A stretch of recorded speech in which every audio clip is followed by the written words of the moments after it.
We got a pile of cards and, of course, Mystic Mindburn making a return back to the regional scene. Make sure you guys smash the crap out of that subscribe button so you guys don't miss out on more awesome content. We're going to be covering the 1-Up Regional for you guys today. And, you know, I'm not going to lie, I'm a little bit fatigued out of just constantly talking about Tri-Brigade, Sword Soul, all of these common things we've already seen so far. And speaking of common, we had 3 Tri-Brigade / combination of Lyrilusc decks in the top cut for you guys for this event, being the highest seeded representative deck for this event. Am I surprised about that? Not really. Winning the event was Zoo Tri-Brigade, which, okay, understandable. So we've kind of shifted back to a notion of that. But all these Tri-Brigade engine decks still fighting with Sword Soul for highest representation here. Speaking of, second seed was, in fact, Sword Soul. So we had 2 Sword Soul variants and we had 2 Tri-Brigade variants here. Now, in terms of making this event more interesting to talk about, we had 1 Mystic Mind player in the top cut, which was Sam Romano, and I've seen good success out of Sam here. I've seen some pretty interesting takes on the deck build for that, which is definitely interesting in my opinion. Then we had 1 Dragon Link, which, okay, we've seen Dragon Link be on that back burner for so long this format that, once again, I'm not really surprised to see that it's kind of still catching up and doing well within the expectations of the format. And the last list we have here is literally, I put it as a pile of cards. It's Invoked Eldlich, Red Eyes Dark Dragoon with a Magician's Soul package. It's literally Dogmatica and it's too much to type out for one thing. It synergizes with the engines here. We'll talk about that list here in a second. And you'll kind of see like how the missing pieces kind of make sure everything in that deck can push through and find success in the modern era format. But Mystic Mind, that's actually exciting. Let's go talk about these deck lists, shall we? First up, winning the regional here is Tri-Zoo, and it's been a little while since we've seen the little splash package of Rapier with Ram. Anybody surprised to see that this is doing well? Nobody? Okay, I gotta give a shout out here for Aaron from or 2 Gamer's Choice. Ladies and gentlemen, you guys have seen all sorts of good talk about Gamer's Choice throughout the community. A lot of players are excited to have them as an option for picking up stuff as well. Going forward here, looking at this list, is there anything too spicy that kind of catches my eye here? No. You want me to be honest, Tri has been fighting between the 3 versions, between pure, you know, the DP package, the Lyrilusc stuff, to find success here. And it is really nice to see that you can have this diversity across, you know, something like this event where the builds can find success. So I'm glad to see that taking down a first place here with the Zoo variant, pretty freaking good. Next up here is Sword Soul. No, this is just Sword Soul. I give a shout out here for the Wise Guys for Nicholas here. And Wise Guys, you guys, okay? So what's going on here with this variant? So we're playing triple copies of the Dragon Cycle. We're playing no vassals here. Remember, the big thing with this is you distribute a worm monster. So if your opponent's trying to hand trap you or something like that, that's fine. Alright, and then you get to go ahead and apply the next condition of, if you tribute a non-effect monster to activate this card, you can special summon instead. It gets you immediate access to any Tenyi that you want from your deck, so it makes climbing up those ladders all the easier. Alright, I think the fact that you can just go into a Shuna off of this is probably one of the stupid coolest things, and it lets you dodge certain hand traps, which, as we've seen in the current modern era Yu-Gi-Oh, getting a free step around something like an Imperm or something is really, really good right now, ladies and gentlemen. So yes, Heavenly Dragon Cycle, one of the MVPs out here. Now, this is the 4th place Mystic Mind list here from Sam Romano, and I just want to say I'm very happy to see that Sam was able to take down this event and do so well for this. All right, his matchups were at Emancipator, he won. Salamangreat, he won. Tri-Brigade, he won. He lost against Invoked Eldlich, which, I mean, let's be honest here, there's not a lot you can really do in that matchup.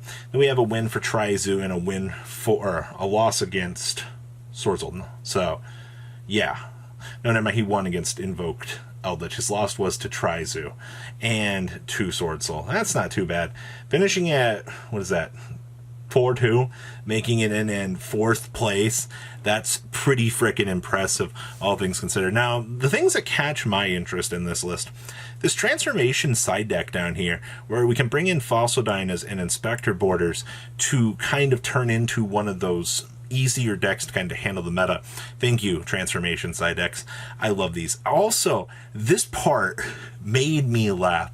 We're actually playing frickin' Royal Decree in the year 2021, ladies and gentlemen, heading on into 2022 here.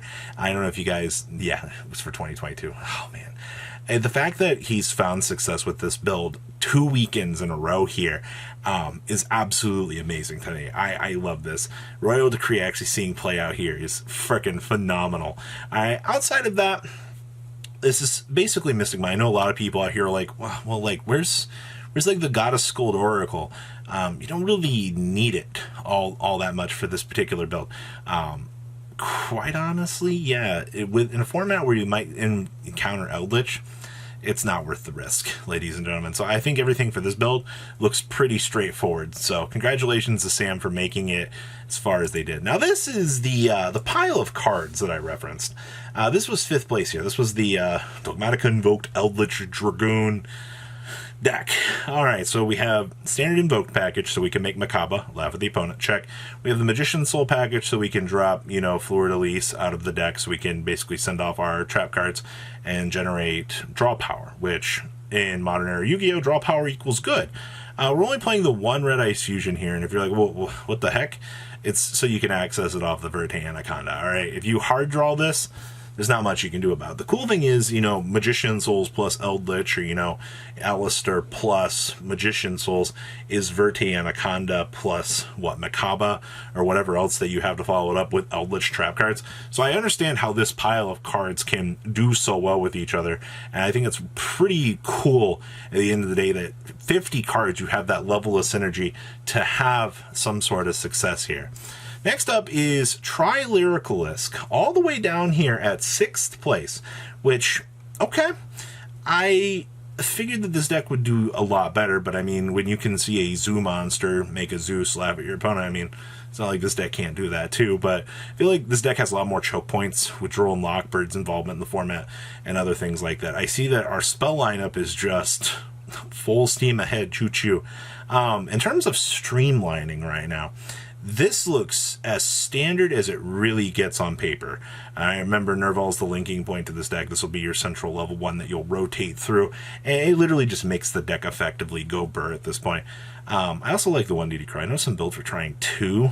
It definitely 2 seems like a little bit too much at the end of the day. Outside of that, you have standard Tri-Lyrilusc, and of course with triple Harpy's Featherstorm down here. I wish I could say a lot more about this build, but when you're as standardized as it gets, it doesn't get any better than that. Next up is Dragon Link. Oh boy! Okay, so we have 1 chamber, 2 tidings in this bad boy. I also see, of course, we're playing the Plasma in here. Remember, Dasher in this deck isn't super good. While, you could probably get a special summon on the next turn draw, your entire deck's plan is commit all the way. So if you see a Plasma in your opening hand, you're like, well, we can basically special summon this, put up some sort of preventative negation here, and kind of laugh at the opponent. That's like the value that you get out of this card. Outside of that, Dragon Link with the DPE package, so you can basically set up those interruptions. You're still making the same boards that you were doing. Hello, Borreload Savage with the Hot Red Dragon Archfiend. It's just maybe with less Dark Ruler No More in the format.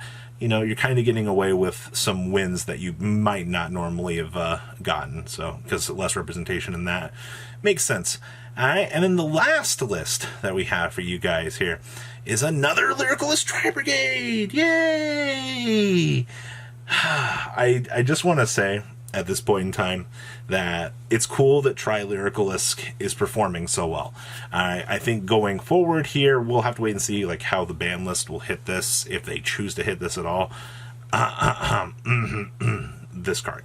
But outside of that, happy to see that this worked out. Also seeing that the Feather Duster worked out for this duelist as well is absolutely freaking hilarious to me. So that kind of wraps up your 1-Up regional this weekend. To answer the question, Robbie, we'd be covering more regionals and stuff out of this weekend. I know that the side deck was a 99-person regional, but I'm going to be honest with you guys, I'm really fatigued out of this format. I will still try to cover stuff that catches my genuine interest for Rogue, but in terms of just seeing Sword Soul every single minute, you know, I can't wait for Adventure to kind of get here, and we'll see, hopefully, a difference in the game. Make sure you guys leave a comment above, make sure you guys subscribe to the channel so you guys don't miss out more awesome content, and I'll see your beautiful faces back here, and there's some more cool awesome content. Peace out, guys. Patrons, thank you.